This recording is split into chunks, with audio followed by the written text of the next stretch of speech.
platformele Facebook și YouTube, reprezentanții startup-urilor vor susține un pitch, o prezentare a proiectului. Spre deosebire de emisiunea zilnică ZF IT Generation, aceasta este una live, iar în cadrul conferinței, cum spuneam, Startup Right, dar invitații răspund întrebărilor primite live de la audiență. Vă invităm, deci, să vă uitați pe contul de Facebook ZF și acolo puteți lăsa întrebări în comentarii la postarea pe care se vede acest link. Eu mă voi uita acolo și, bineînțeles, voi adresa întrebările fondatorilor. De asemenea, puteți să-mi scrieți mie direct și voi adresa întrebările celor doi invitați. Invitații ediției de astăzi sunt Kimmo Ritkonen, CEO și cofondator al startup-ului Income Marketplace, și Andrei Stoica, CEO și cofondator al startup-ului Branch. Vom discuta mai de acum încolo în limba engleză. So, hello and welcome to our show. Thank you. Hi. Thank you. Thank you very much for joining us. You know the drill. We are going to hear the pitch, then have a short Q&A with each of you, and then we are going to have a general Q&A. So, Kimmo, welcome again to ZF IT Generation. We are looking forward to see what's your project about. Very good. Thank you. Yes, so I'll introduce myself first. My name is Kimmo Ritkonen. I'm the founder of Income and the CEO as well. I have about 14 years of experience in fintech, non-bank lending mostly, from Poland, from Indonesia, from around the world. So I know lending quite well, fintech lending as such. And Income is a project which is, it's a platform tied to investing in loans, so it's quite closely tied there. I'll go first through my pitch to all of you, and then after that, as said, you can ask questions, and I'll do my best to answer. So I'll share my screen. Good. So Income, name coming from income, passive income. That's what we're providing to investors who invest in loans. So what we do, and what is Income? Income is a marketplace for investing in loans. So that means we cooperate with different loan companies around the world. They list their loans on our platform, and then the investors can invest in it, or invest in those loans and earn fixed income yields, 10%, 12%, around that range. What we do differently from all the peer-to-peer, from all the other marketplaces that are in the world at the moment, is we are taking the loans that are getting invested in, we take those as a real security against the investments that are done. How we do that, it's quite a long story, but we use similar mechanics as what institutional investors use to protect their investments when they invest directly into fintech lending companies. Sufficient to say, we can go into the mechanisms later, and actually they're explained in more detail in the materials on the Seedling platform as well. There's a longer pitch there. But what we say is we do the heavy lifting for the investors so that they don't need to. And the mission that we have taken on ourselves is to make investing in loans safe, simple, and accessible to everyone. We are available on desktop, so getincome.com is the website. We also have an Android and iOS mobile apps available, so for those who want to try, please go to the Play Store or the App Store and download and try the app. We simplified a lot, so it's much more accessible to those who have never before invested in loans. But desktop works pretty well as well. Why did we choose loans? Why loans of all the alternative assets? Why would we do a platform that allows that to invest in those? First of all, loans are a stable asset class, so they are not correlating with the stock market or with crypto or any of the other traditional asset classes. A loan book as such, a loan portfolio, a loan, its value is what its loan is, or its value is. It doesn't matter if the stock market is up or down, the value remains. They also amortize and produce cash flow. So if you invest in a 10-month loan today, and usually installment loans are paid in equal monthly installments, you will get 10 equal installments back with principal and with interest, and both can be, of course, invested again. So you get a nice cumulative effect of interest. Or you can just stop investing and the money comes back to you in a relatively short time. Finally, it's an asset class that in fixed income at least yields quite nicely compared to real estate, for example. Loans can provide you anything from between 8 and 12% per year of interest income. And they can be used as a security. So in a similar way as let's call it a house has a cash value, a loan book or a loan portfolio has a cash value. So it can be used as a security. And all these things together, I think, are the reasons why we think loans are actually the best asset class in alternative investments. So where we are today, we launched in February 2021. Before that, we have raised seed funding in the amount of 1 million euros. We are in revenue. So we have 63,000 revenue year to date. That's roughly 7,000 per month at the moment. We are growing about 10% week on week on investors and also invested on the marketplace. We have 4 loan originators. So these are the loan companies that list the assets or the loans. We have about 100 in pipeline and 19 in due diligence process at the moment. So it's quite a promising pipeline. 717 investors so far, and 2.7 million has been cumulatively invested on the platform by investors. The market opportunity that we're trying to capture here is twofold. There is a lot of idle cash on bank deposits, 8 trillion in Europe. This means money that inflation is eating into and is not earning anything to anyone at the moment. So these are generally people who don't invest at the moment. Maybe it's too complex for them, who knows. 7 trillion in retail investments. So as you know, there's a retail investment boom, even more so in US, but also in growing amounts in Europe. And this is a trend that actually has been ongoing now for some time. There's another trend which converges with the retail investment trend, and that's the demand for non-bank lending, especially in emerging markets. So that means there's a growing supply of loans to invest in. And that's why we're saying it's a perfect timing and a great market opportunity to launch such a platform, because these two trends converge, creating both the supply side and the demand side on the platform.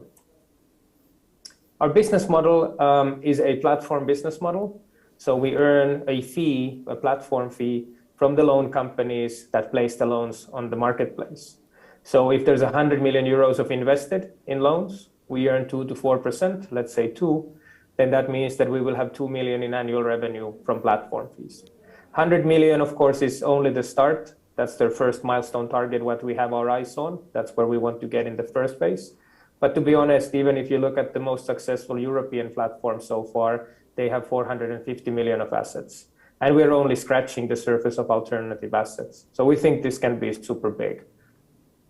The funding round that we've now started, we are looking at a 10 million euro valuation. The size post-money, 8.7 pre-money. The size of the round is 1.3 million. 35% roughly goes to team development. So this is basically hires to support the growth. We need some lawyers, we need some analysts, and we need customer service people to cater for the increasing amount of investors and loan originators. And then, of course, 35% goes to the investor onboarding and the loan origin onboarding. This is basically growth-related costs.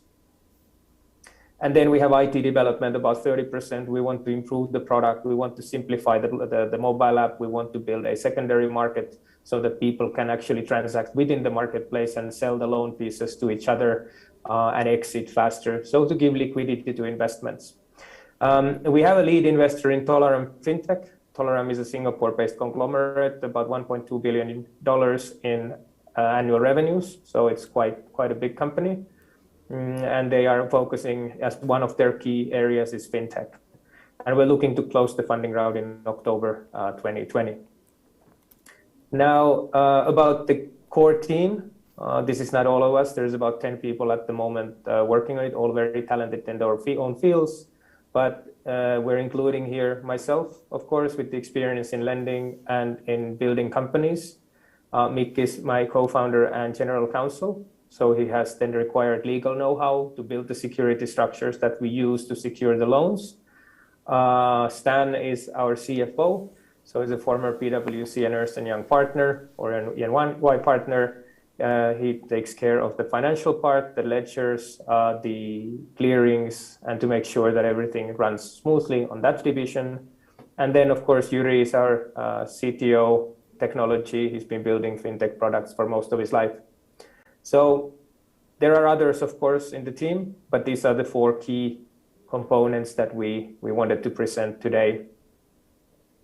Our cap table is the team owns 53.9, early stage investors 46, and this just highlights how it looks like currently after this round, and then fully diluted if the option pool is fully diluted.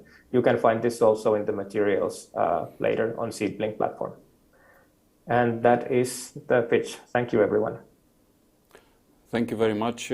My first question is, why did you choose, or what made you choose SeedBlink to run this financing campaign? Well, SeedBlink's people were very persuasive. That's the first thing, and very active.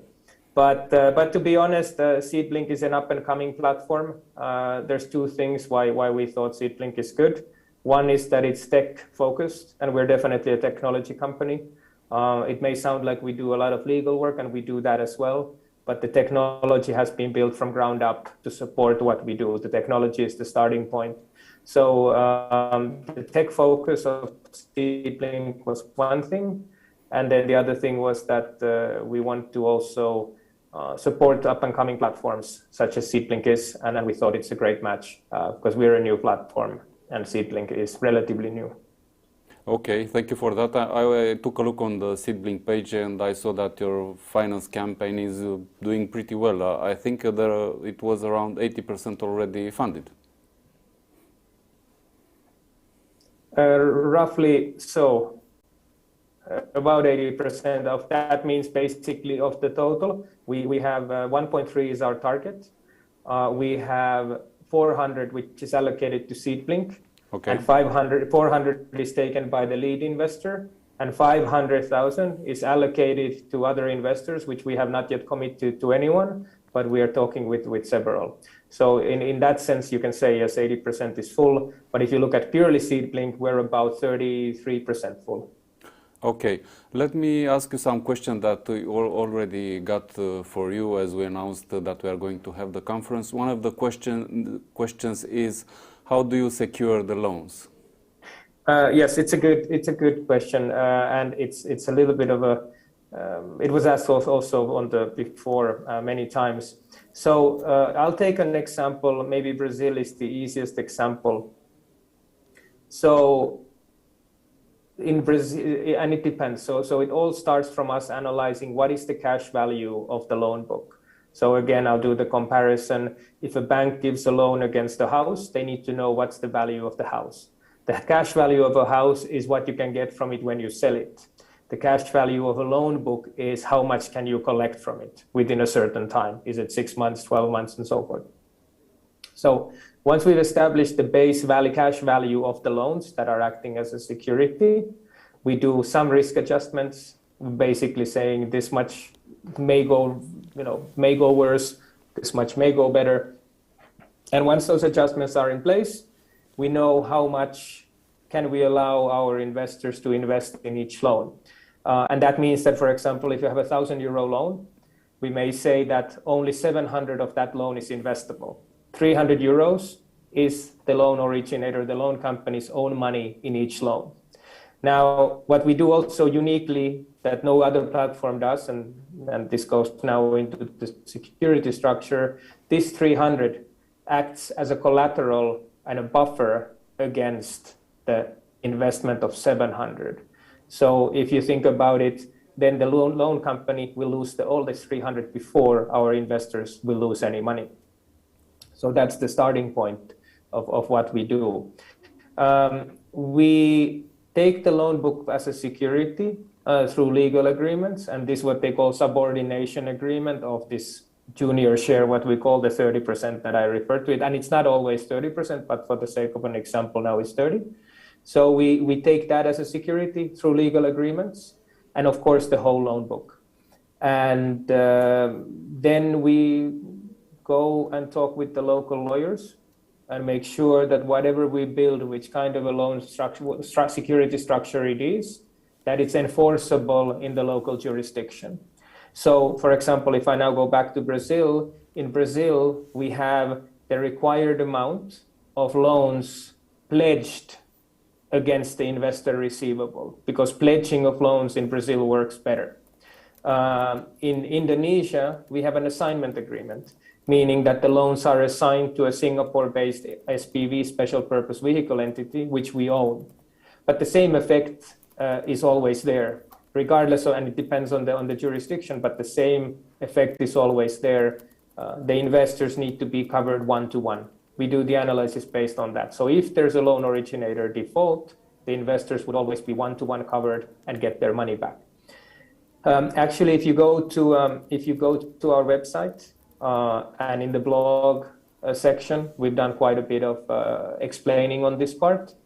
There's a few good articles on junior share and what we call a cash flow buffer. I'd recommend people to try to read those. And then, of course, the security structures, you can find them in nice graphs on the loan originator pages. So we fully disclose everything what we do so that there would be no surprises to investors.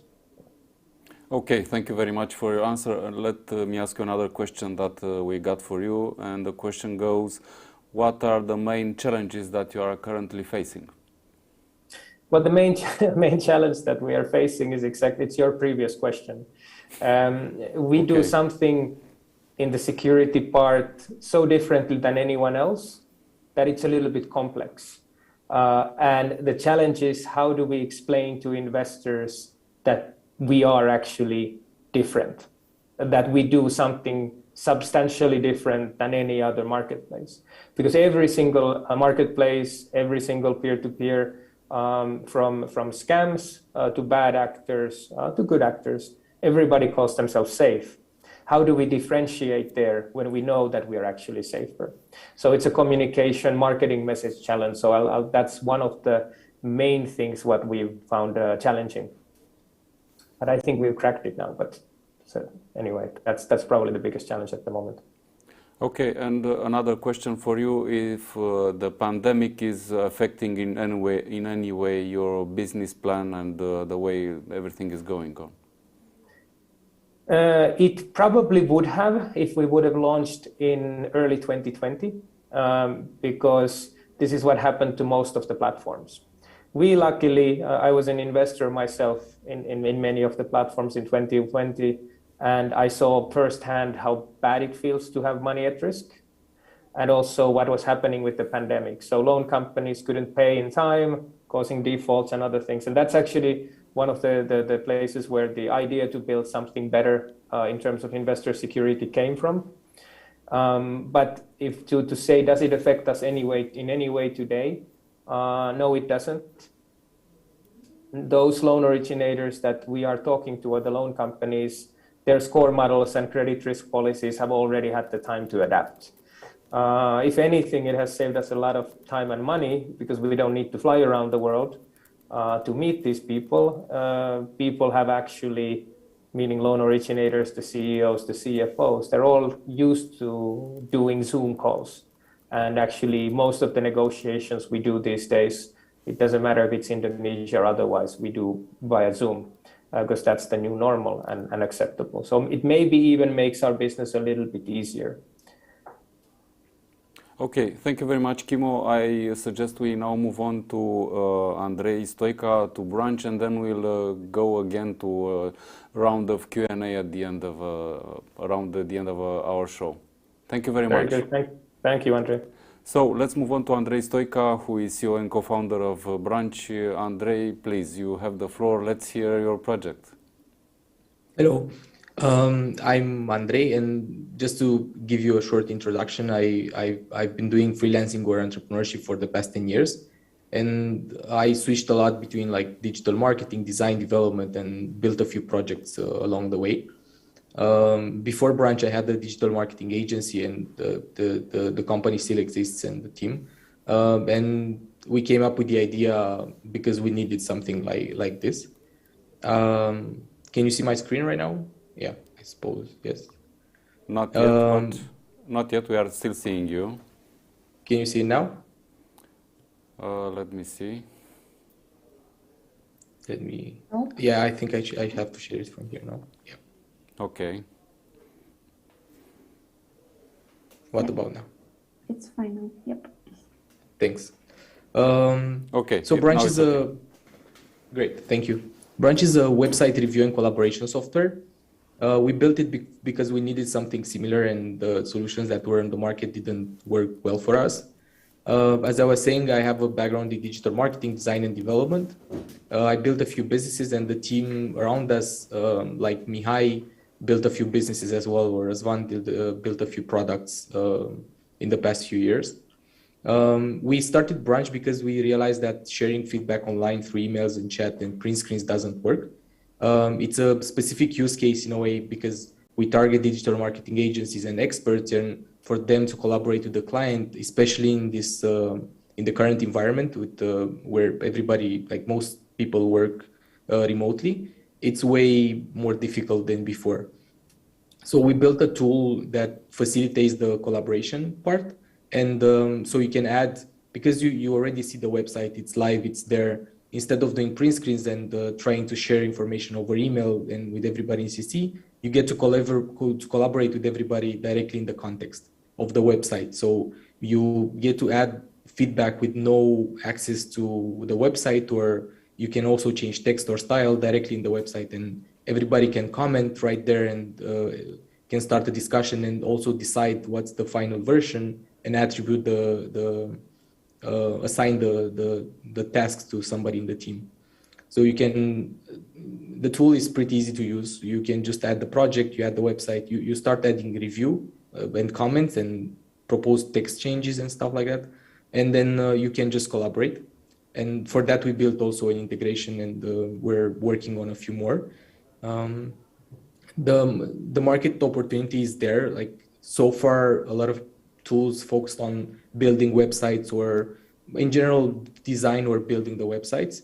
Right now, a lot of the companies already are online, but it's a lot of competition on optimizing and building better experiences. And for that, it's not simple to like talk between two people, and you kind of need the whole team to collaborate with.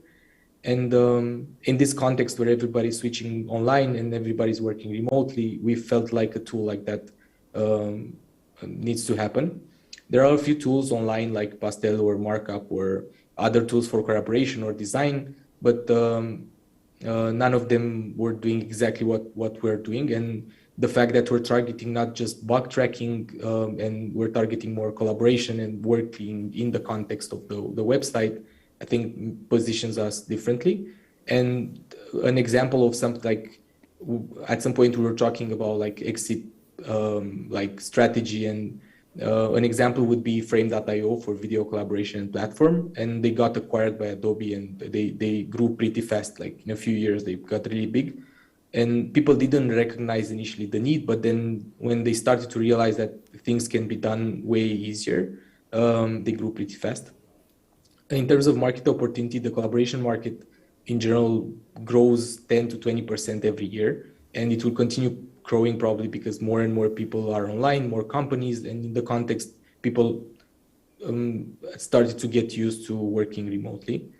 Where we position ourselves in terms of in the process of building a website or something online, we're at the building and optimization stage. And compared to Miro and Vision and design tools, we're a bit different because we come at a later stage, and we feel like because the market is maturing in a way, we're right on time, and the trend is it's good for us, I think.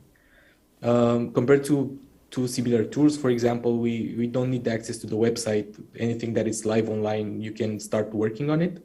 We focused a lot on collaboration, and we're EU-based, and we do our best to be really focused on privacy and security of data, and all the information is in EU. And for clients like users in the EU, apparently, like we realize that this is an added value, a lot of added value. Right now we have about 20 active users and 2 paying users. We focused a lot on building a good product, and our aim for now is still to get to the first 100 paying users. And we try to do with the 20, which we discuss constantly to get feedback and get to a point where we have a tool that it's ready to scale. We focus on users like digital marketing experts or conversion rate experts or copywriting experts. And this is like, in a way, the market, which is growing a lot. And the number of websites is growing, and then the specialists in this area are growing a lot. So the need is growing to collaborate, to improve the website or review is growing as well. For the next period, our focus areas will be to acquire new users and to educate and activate them, build content with them, because our main focus is to help the users grow and do better with the platform. And we aim to build partnerships as well to be available in integrations. In the next few months, as I was saying, the focus is to build to get to the first 100 users and a few thousands in MRR. And we try to raise the round on Seedlink to build in the next steps as well, and build a team further. So focus is for the next years as well, like next year at least, because we don't have a like longer timeline like that we can foresee. The focus is on building content and partnerships, and then to building the number of users and building more with them. And also we try to build we're planning to build a marketplace for experts, so to provide more value to these users. And we already start to build some integrations, and we're focusing on doing that to be available and to be as easy as possible for people to use. And in general, we need as much help as we can get. So if you need the platform and you're in this area, just test it. It's free. Join our team or partner and check our campaign on Seedlink right now. This is a part of the team. It's me, Razvan, who has a lot of experience in development, Daniel, who's a full stack development in the team, Mihai, which is our main partner and investor right now, and he's working as an executive, helping us every week with different things, and the rest of the team on marketing, sales, and design. And this is a part of the team that contributed to the product already, and that's it. I think. Thanks for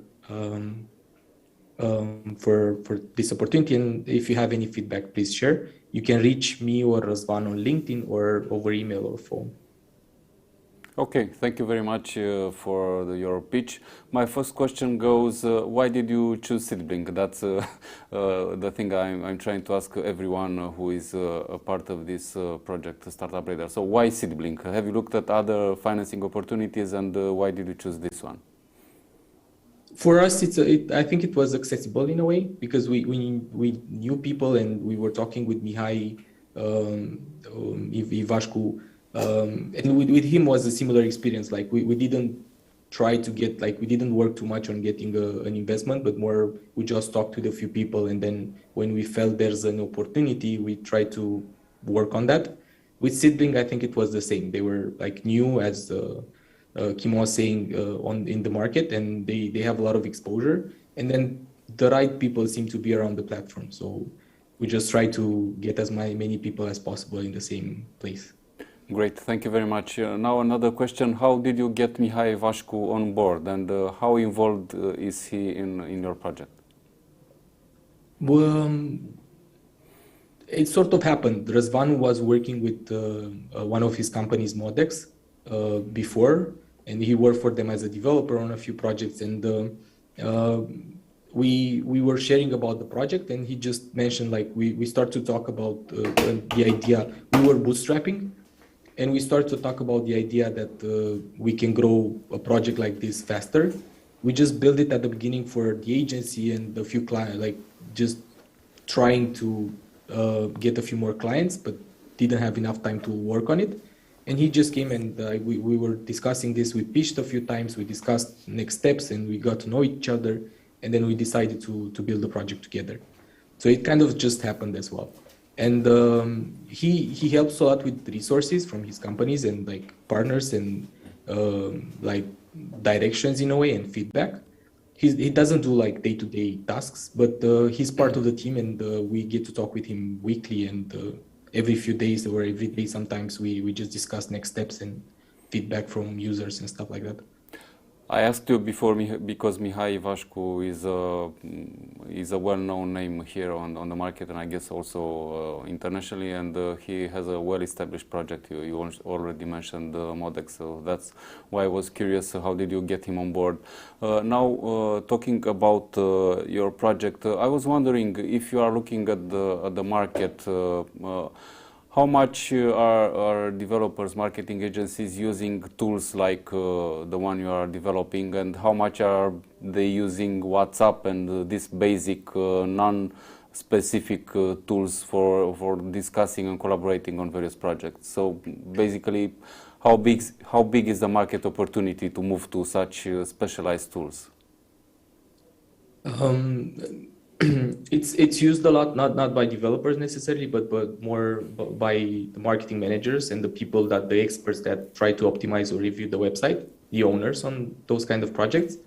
And I think like the small agencies in general, where a few experts don't use it that much. But for example, it's also a matter of like what market they are part from, like of. In Romania, agencies, because I built two already, they don't used to work with like to use too many tools like that or collaboration online, where it's easier in terms of culture, I think, as well, to talk directly and have a call, or sometimes just one person from the agency or two people are working on a project, so there's no need sometimes to work on a collaboration platform. It just adds an extra layer. But for example, our first paying user it's in the Netherlands, and she's a copywriting consultant. So and the platform facilitates her giving feedback to her clients. So instead of sending feedback in an email with print screens and saying like this should be changed there and this there and this there, it's way easier to just add the feedback on the page and then just share a link with them, and they will see everything in context. And she also can test like if a bigger title looks better or not in that specific context, in that design. And I think it's a maturing market. Like the market is building, and it's a trend for collaboration online and for this kind of collaboration in context specifically. So far, a lot of tools worked more like repositories for data. So you added a lot of information in one place, and then you got to structure it a bit, and then you have an output. I think because people work more remotely, there's a more like powerful need to actually work together in the same place. So I think it's a trend, and based on what the feedback we have so far and the users we have so far, they need it. Some of them, like, they're more like they need it from time to time, so they're not like really recurring users, and we try not to focus on that too much. But a lot of them, they actually, the feedback was good so far, so we're confident that it's a good direction. Great. Let me move on to the questions that we received for you. One of the question is, how do you plan? What's your strategy to acquire new customers, and which are the main markets you are looking at? Right now, we're looking at Western Europe more, and US, because we worked a lot with like what was closer in a way with potential users in Romania, and the feedback was not as good as clients in Western Europe, for example, because they sometimes they have a different way of building things. So we're focusing more. We don't have like a national boundaries or something like that. The tool can be. The idea is to work remotely from anywhere. So we're not like bound to any country, and we don't have like marketing strategies for a specific country. And so far, we did a lot of customer development in a way, like just discussing with customers directly and getting feedback. And it's on the long term for this kind of tool that we have, it's not sustainable because the cost is pretty big, but we needed the feedback at the beginning, and we're still trying to do that a lot in the next 2 months at least.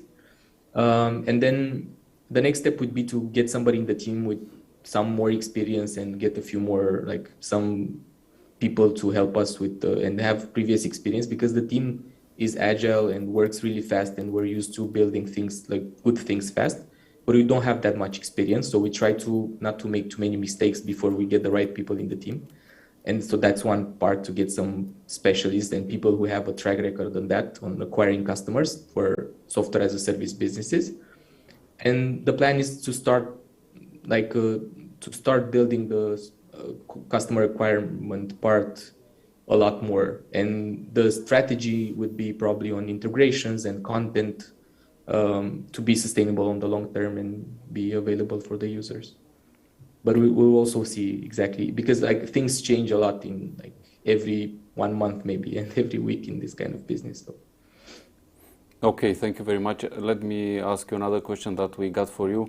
Which are the main challenges for you to expand internationally, and which are your assets, let's say, in doing that? The assets, I think it's like Mihai is one of the assets, and he's like the experience he has so far. Another assets would be a team that it's used to building fast and not for a lot, like big budgets. So our burn rate in general, like so far, and probably will stay like that, is pretty low. And we try to keep it like that, so we're resilient in a way and have grit. So that's, and the challenges, I think it's because we don't build a tool that already exists and is tested, and the user flow it's already obvious. And we have to iterate. The challenge would be to actually listen to the customer and build something that is really useful. So the cost of acquisition afterwards, and the product-led growth part will help us to scale fast enough. Because in a way, like the plan for us is to get to the first 100 users this year, and then to a few, like first 1,000 maybe by summer next year, and take it from there. So we need to grow pretty fast, and that's a challenge as well. Okay, thank you very much. Now let's move on to the Q&A session with both of you. I also remind everyone that they can leave comments on our Facebook page where they can see right now the show. I'll continue to ask you questions that we already got before the show started, as we promoted our show a few days earlier. One of the question is, which are the main differences between your products and other similar services on the market? Basically, what's the market differentiator for both of you, for Income and Branch? Which are the main ones? I guess you already answered in a way as you did your pitches, but I guess the question is focusing on the main things that differentiate you from the other players on the market. So we're going to start. Yeah, please go ahead. For us, it's the fact that we look at the long term in a way, and we try to build a collaboration platform in context, and the strategy in itself is different than bug tracking or giving feedback, just like really specific. I think that's one of the main differentiators, and the other one is that we try to really focus on building a really good product, and we didn't push too much on scaling before we knew we have and we're raising funds that much before we knew we have a really good product. So, and we're at the stage where we have that, and we're almost there, and technology is great right now, and yeah, we're kind of like ready to scale. Yeah, I think that's the difference, because like quality and long-term view. Okay, and how about Income? Yeah, I touched it a bit before. Income's key differentiator is the security part. So the way we focus on investor security, and that's like I said before during the pitch. It's something that we don't see anybody in the market doing at the moment. So it's quite unique. Okay, thank you very much. Let me ask you another question that we got for you. So the question goes like this. What's your main promise to the investor? What are you promising them? What should they expect in terms of exit strategy, or what kind of earnings should they expect in a number of years from you? What should they invest basically in your projects? Well, yeah, I'll start. We're resilient, and that's I think it's an important trait. And we're still here to stay and building this product. We understand the market because we were part of it, doing a lot of freelancing and building websites and digital marketing. So we understand the user in a way, but then we're also really listening to what they have to say, and we try to achieve, like, reach our growth goals. And the idea is to, like, every 6 months to have a 10x for the next few years probably. And we see the market opportunity because we saw a lot of other companies growing really fast in the market. So I think they should expect to earn more money, and that's the idea for everyone. And we're trying to do just that. Like, we had a few businesses, we did a lot of freelancing, and we're just, like, as a team, me and Răzvan and even Mihai, we're not in this for, like, just having fun, and we just try to build a really good product that pays. Yeah. On income side, I think it's twofold. I mean, obviously, we also don't want to build anything small. That's the main thing. I've built businesses before as well, and we are really not in the business of trying to build anything small, and we don't settle for small. So as you mentioned, Andre, as well, investors can expect to make money by investing in us, and that's why you invest. But also, I mean, we have a very ambitious team targeting very high, and we really think we can build something very big in the investment space. So I think those are the two things: aiming high and an ambitious team. Thank you very much for your answers. Now another interesting question, I think, and the question goes like this: if you feel that being here in Europe is a disadvantage in comparison with the US companies, the US startups, if you feel that startups from US market have access to more financing, more opportunities, how do you feel about this, being an European-based player versus what's happening in the US? It depends. Like, for us, I don't think it's a problem, because we didn't need so far, and in general we won't need that much money to build, because the team is pretty small and agile. I think it's an opportunity in a way, because Europe, and in general the potential users in Europe, focus a lot on privacy, and this we get to differentiate in a way. And I feel it's a trend at the global level, and because we're sort of not like bound, like, we're in this market and we get to focus on privacy as well. I think it will be an advantage for the rest, the other markets as well. And in this context where everybody is remote, I don't think it's a problem. And it's easy to set up a company in the US and maybe find a partner there and build there if it's an opportunity. But for now, having a low burn rate, like not big monthly expense, like pretty low monthly expenses, it allows us to build on the long term and, like, take it bit by bit in a way. And, like, if we need to increase volume, we can do that faster with a lower cost than if we were in the US, I think. So I think it's an opportunity in a way for us. Okay, thank you. Kimo? Yeah. So on US, I thought it was directed to you more. I think, like, there's a lot of, I mean, US always goes a little bit before Europe in that sense, and I don't necessarily think it's a disadvantage. If you look at what has happened recently, for example, Robinhood did its IPO in US, and as a stock investment platform, basically bringing stocks to retail investors. And just quite recently, there's another startup, which is ex-Wise people, started a company called Lightyear, and they raised, I think, about 8 million now in their seed round to bring what Robinhood did in US to the European markets. And in the same press release, I think was mentioned that even in their thinking, or the VCs that invested think that Europe is nowhere close to where US is in terms of investments. Even though it seems like a kind of a copy play, it's not necessarily a bad thing, because Europe in itself is already a big market as well, and a lot of opportunities are here as well. Okay, thank you very much for your answers. And now another question, and I love it, and it goes like this.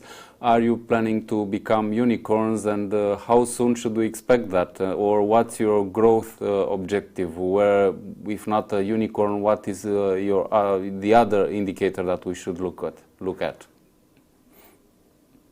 We're planning to grow as fast as possible, as healthy as possible. Like we're not burning like bridges, or like take like overworking people or something like that. I put a lot of like, for me it's really important to build a healthy team as well, and build a sustainable business.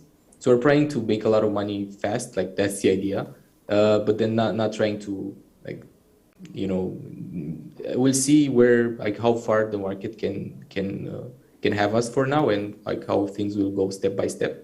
And I feel it's a lot of like opportunity in growing like horizontally as well, not necessarily on this specific business like this much, but then if you also diversify with this business in, like, for us is like collaboration online, it's really like broad.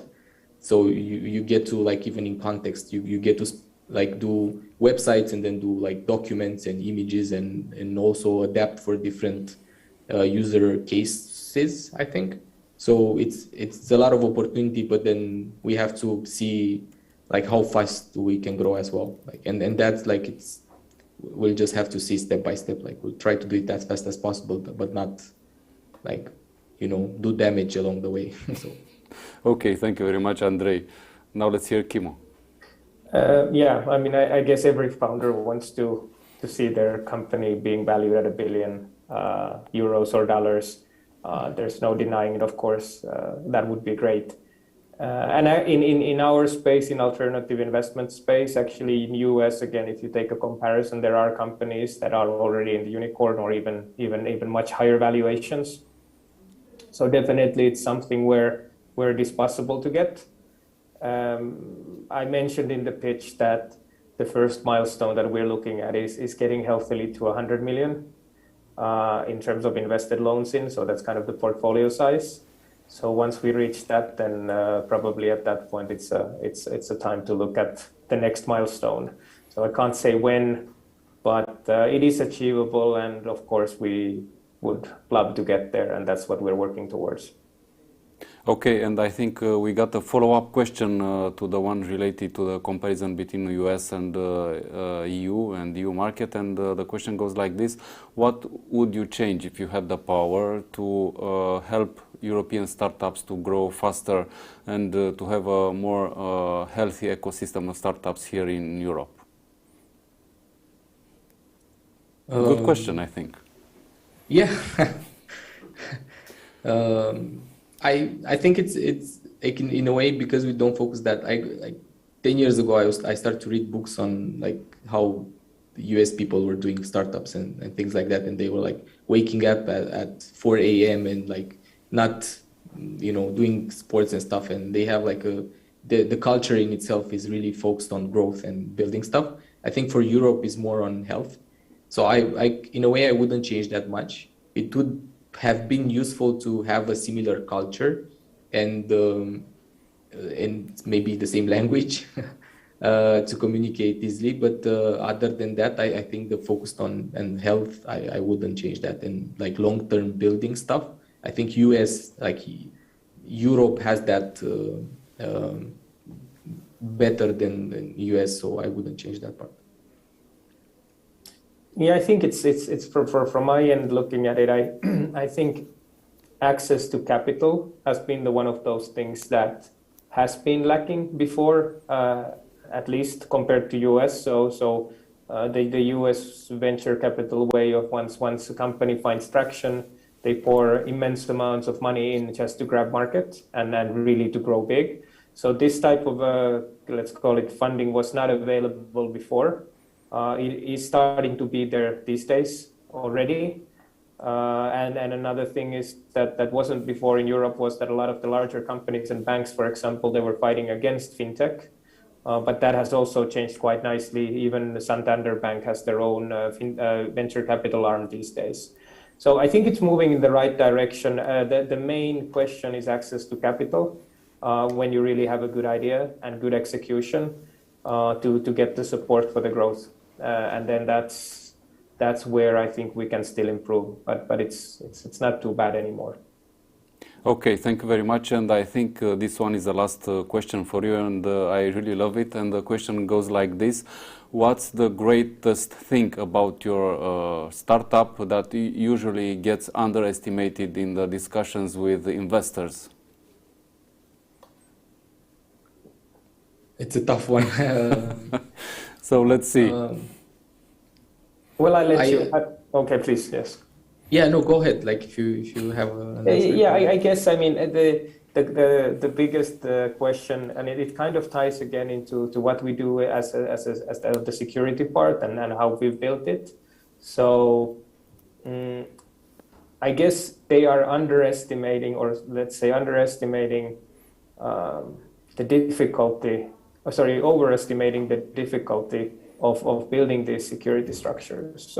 So what we've a few times noted or heard is that you sound a bit more like a credit opportunities fund or something like this, because you need to build those local security structures. And we're saying, well, Uber registers in every single country and even city where it goes to. So it's not that much different. I mean, you need to have local presence if you have let's call it, we don't have a branch, we just have the security vehicles. But I think that's one of those things what the investors are sometimes not getting in that sense. And similarly, okay, then the retail investors having issues understanding the security things, and then we need to explain it in more detail. But I guess those are the main things what we hear. Okay, thank you very much for your answer, Andrei. Let's hear what do you have to say.